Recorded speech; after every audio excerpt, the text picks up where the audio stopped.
Good afternoon, ladies and gentlemen. Thank you for joining us here today, and I apologise for the delay in us being able to join you. It's fair to say there's a lot to discuss between Australia and India, and we have had very, very productive discussions, of course through the Quad yesterday, but also in our bilateral engagements today. And it's been an absolute delight to finally be able to welcome my very good friend, Dr. Jaishankar, to Australia. This is a visit that has been some time in the making and delayed by the exigencies of the pandemic more than anything else.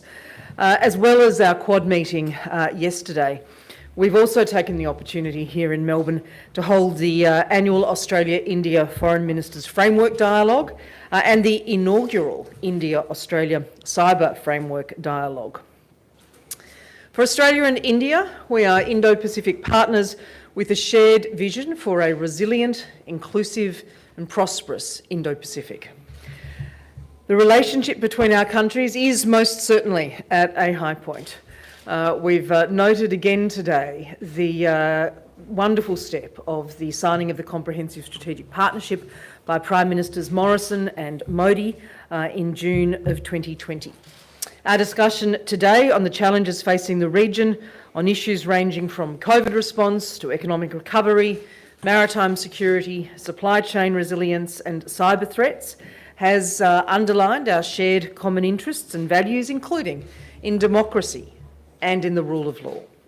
The relationship between Australia and India has deep connections in trade and investment as well. And as we speak, as we stand here in Melbourne, Minister Dan Tehan, Trade, Tourism and Investment Minister, is returning from India after a round of negotiations for the Comprehensive Economic Cooperation Agreement. This is an agreement which we are confident will unlock new trade and investment opportunities for both countries, particularly as our respective economies recover from the impact of COVID-19. I'm also proud, with a number of my Australian ministerial colleagues, to announce today a series of new initiatives to boost the education and cultural ties between Australia and India. The initiatives are appropriately called the MAITRI, meaning Friendship Initiatives. Excuse me. Under the MAITRI Scholars Program, the Australian Government will provide over $11 million over 4 years to support Indian students to study at Australia's world-leading universities. The MAITRI Fellowships Program will provide $3.5 million over 4 years to build links between future leaders. We'll support mid-career Australian and Indian professionals to collaborate on strategic research initiatives. We'll also provide over $6 million over 4 years under a program which I think is an absolutely fabulous initiative, the MAITRI Cultural Partnerships, to support cultural exchanges and boost the role of the creative industries in our two countries. I must say, in our discussion of that today, I mentioned the Australia-India Youth Dialogue, which really has innovation and youth leadership, of course, at its core, but I have always been impressed with their engagement on cultural issues, creative issues in particular. Importantly, the MAITRI program is a strong positive for the education sector in Australia, recovering from the economic impacts of COVID-19 as it is. It is also pleasing that Minister Tehan was able to sign a memorandum of understanding on tourism with his ministerial counterpart yesterday in New Delhi.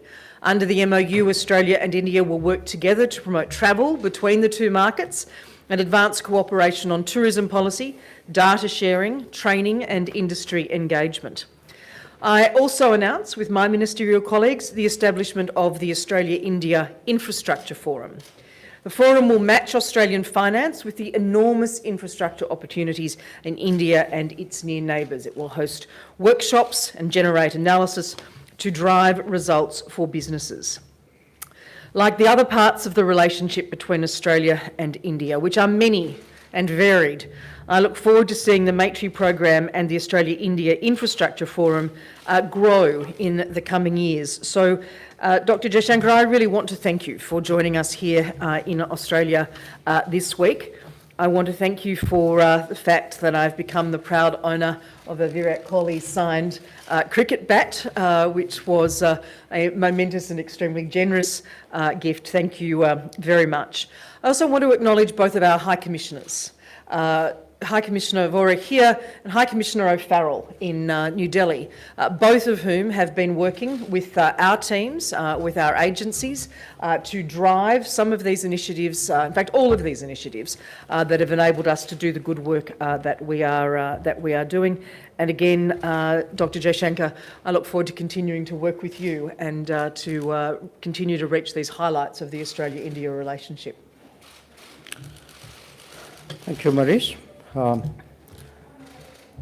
Minister Payne, friends of the media, let me at the outset thank you, Maurice, for welcoming me and my delegation to Australia, to Melbourne, my first time here, for your hospitality, for the wonderful arrangements. This is, in fact, I think the first physical ministerial visit from our side in the last 2 years after the COVID. I think we've had very productive, very useful, very wide-ranging discussions. And a lot of our discussions, in fact, reflect the real profound transformation in our ties, which has happened in this very difficult period of the COVID. So we have just concluded the 12th Foreign Ministers Framework Dialogue, and equally importantly, the first Foreign Ministers Cyber Framework Dialogue. The Cyber Framework Dialogue is a direct outcome of the virtual summit between our Prime Ministers, which was held in June, when we actually elevated our ties to a comprehensive strategic partnership. There have been other direct outcomes from that summit, including the first 2+2 ministerial dialogue, where I had the pleasure of welcoming you and Minister Dutton to India. Before I come down to our discussions, I want to say I very warmly welcome the announcements made by you, by the Australian government, on enhancing engagement in the Northeast Indian Ocean region, and on the Maitri Scholarship, Fellowship and Cultural Partnership programs. Our discussions today, let me speak about that. I think they were very comprehensive, they were very fruitful. We really looked at a very wide range of our bilateral, regional, global partnership. I again welcome announcements of the additional resources that the Government of Australia would be committing for further deepening of our partnership. Now, we shared our experiences responding to the COVID challenge itself, but also in assisting other friendly countries, particularly with vaccines. And we have committed ourselves today to building more trusted and resilient supply chains and ensuring broad, inclusive growth in the Indo-Pacific. I welcome the opening of borders by the Government of Australia, which will help those who have been in India waiting to come back, especially students, temporary visa holders, separated families.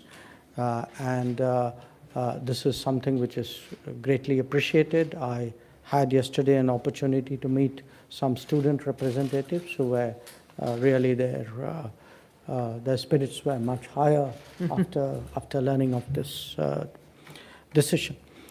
Again, I want to echo the very positive evaluation you have of Minister Tehan's discussion with his counterpart, Minister Goyal, on the CECA negotiations. And we certainly hope that they would make rapid progress this year. We discussed briefly today, Minister Payne and I,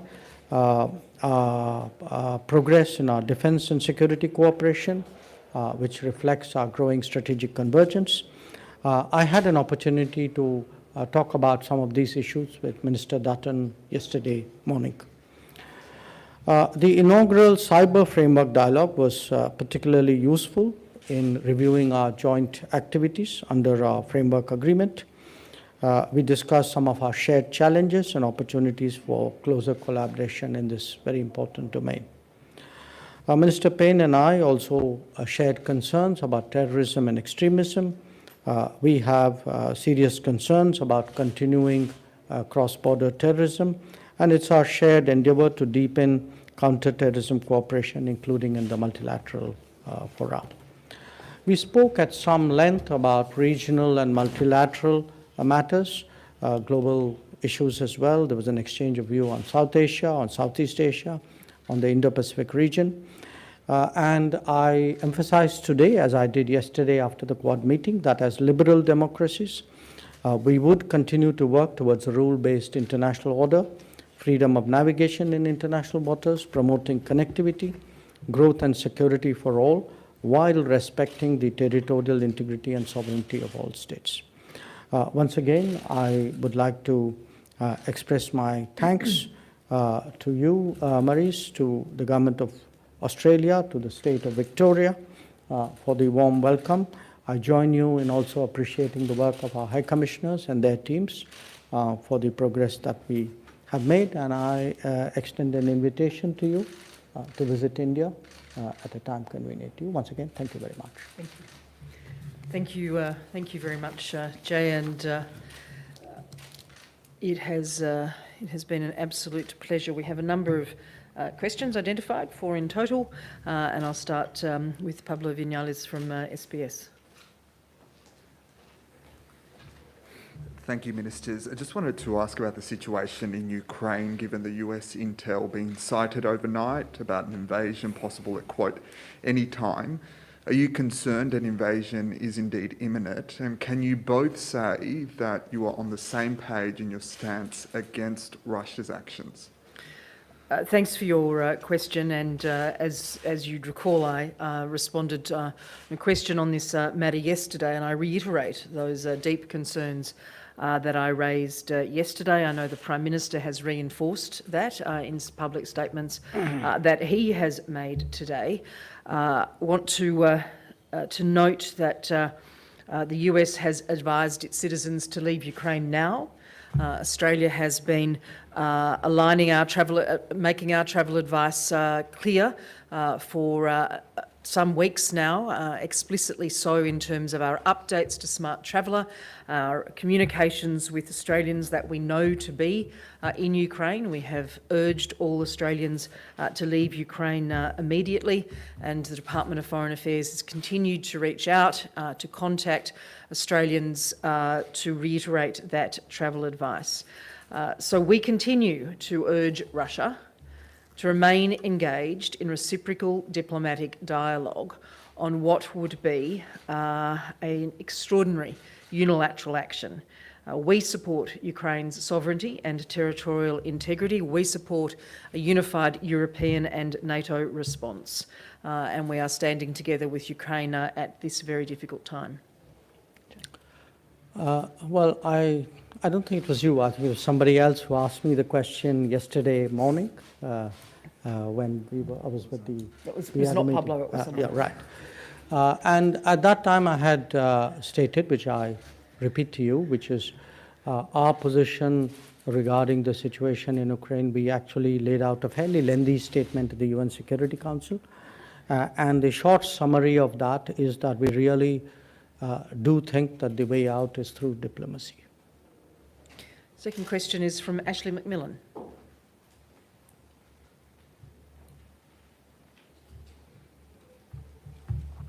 Thanks so much, Ministers. The Russian Foreign Ministry dismissed the reports coming out of Ukraine as a coordinated attack of information by Western nations. Do you refute that statement, and what does that type of messaging suggest about Russia's willingness to come to the table and find a different outcome for this? Well, ultimately, those are matters for Russia, and I would reiterate what I said before, that there have been extensive efforts made in relation to diplomatic dialogue by European leaders, through NATO on security concerns, and we have consistently encouraged Russia to participate constructively in those instances of diplomatic dialogue, and we would continue to do that. If it is suggested that the concerns that are being raised in relation to Ukraine are false, then it is entirely within Russia's gift to ensure that that is the case. Oh, I thought you were asking for a Western response on an American intel. But look, again, I'm here primarily to discuss with my colleague the tremendous progress we have made in India-Australia relations. So believe me, that's mostly what we discussed. And I think what I had to say on Ukraine, I said to your colleague just now. Thanks so much. Thanks, Dr. Jaishankar. The next question is from Indira Lesram from the Indian Sun. Thank you, Ministers. My question is for Minister Jaishankar. We know the last 2 years have been frustrating times for Indian students stranded in India. Now, of course, we have the air bubble and mutual recognition of vaccines. How is the government facilitating the movement of students? We know that mobility benefits both India and Australia. First of all, I'm delighted to get a question on India-Australia relations. Look, I think the last 2 years have been difficult for everybody. And every government, in its own way, in its best judgment, did what was the best response to their particular situation. Now, I can completely understand the particular predicament of students, and which was one of the reasons why I made it a point to meet many of them yesterday. Right now, I think what's been good for us is we worked out a bubble arrangement. It is our hope and expectation that we get back to scheduled flights fairly soon. That's not my call. It's got to be done by our Civil Aviation Minister, but certainly it's something which we have discussed, and I'm very supportive of that. Again, I would thank the Australian side both for the mutual recognition of the certification on vaccines, as well as the recognition of the vaccines themselves. They've also been quite forward-leaning in terms of helping the students whose visas and work approvals had sort of expired or kind of been paused during this period. Those students who are studying here, I think that's a very good step. It's something which the students appreciate, and I do as well on their behalf. There are, students who are in India waiting to come back, whose approvals, some of them are yet to come through, but it's something, again, yesterday when we had some of these discussions, Minister Hawke was with me, so I spoke to him. I also mentioned it to Minister Payne. I think the challenge now for us is to try and normalize as quickly as we can. Therefore, the opening of Australian borders is something which is a very positive step. In India, we are actually normalizing our travel system from the 14th of this month. So we really all want to get on with it. If I may just add briefly, when I was in India in, I think, September last year, and we were talking about students at a similar media conference at the time, I indicated that I wanted to welcome the first plane of Indian students at Sydney Airport. I remember that, yes. Omicron rather compromised my ability to be able to do that. But we have seen approximately 15,000 Indian students return to Australia between November and January. That's the largest cohort from any one country, indeed. And as Dr. Jaishankar said, he and Minister Hawke have discussed these issues in the last 2 days. The Minister Hawke and I work closely on making sure that we provide the support and the welcome back to our Indian students to campuses across Australia. We are looking forward very much to reopening our border to international travel more broadly on the 21st of February, including to all fully vaccinated business travellers and tourists, and I know that that will facilitate the movement of students as well. Thank you. And again, Pablo Vinales. Thank you. China's foreign ministry has responded to the Quad meeting overnight, in particular to Secretary Blinken's comments yesterday, saying that they will, quote, to discredit, suppress and contain China's development in the Indo-Pacific. And it's again criticised the Quad as an action that they see as an effort to contain China. Has this further inflamed tensions? And can I also ask, was there any discussion over the tensions in the line of actual control? I haven't seen those particular comments from China myself, but what I can say is that we have absolutely reinforced in the day of our discussion yesterday, and all of the work that is being done by multiple working groups and agencies and officials in relation to the very positive agenda that the Quad has, that we are not against anything. We're about building confidence and resilience, about promoting a region in which all countries are able to be and feel sovereign and secure without the threat of coercion or intimidation. We have a really practical agenda, which is evidenced by our support of access to vaccines, indeed over 500 million vaccines delivered under the Quad leaders' commitments on vaccination. We've talked at great length, both in our bilaterals and in our Quad meeting yesterday, about the work that we are able to do together on infrastructure development, on cybersecurity, on maritime security, which again we've reinforced today in our bilateral meeting, on countering malicious and dangerous disinformation. And for Australia, the Quad is a very complementary part of the network of relationships that we have both regionally and internationally.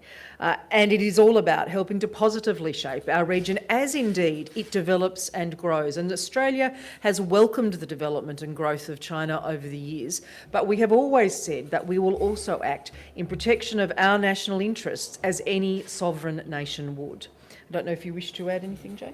Yes, I would largely share what Minister Payne said in terms of our approach. I think a lot of, very frankly, what you told me was a reaction was something which was asked of us yesterday because the Chinese have been taking that line for some time. And I think all four of us yesterday, the two of us and Blinken and Hayashi as well, made that point that we are here to do positive things. We are here to contribute to the peace, prosperity, stability of the region. So I think our record and our actions and our stance is fairly clear. And by criticizing it repeatedly, it doesn't make us less credible. Regarding your issue of whether we had a discussion on the situation in the line of actual control. Yes, we had a discussion on India-China relations because it was part of how we briefed each other about what was happening in our neighborhood.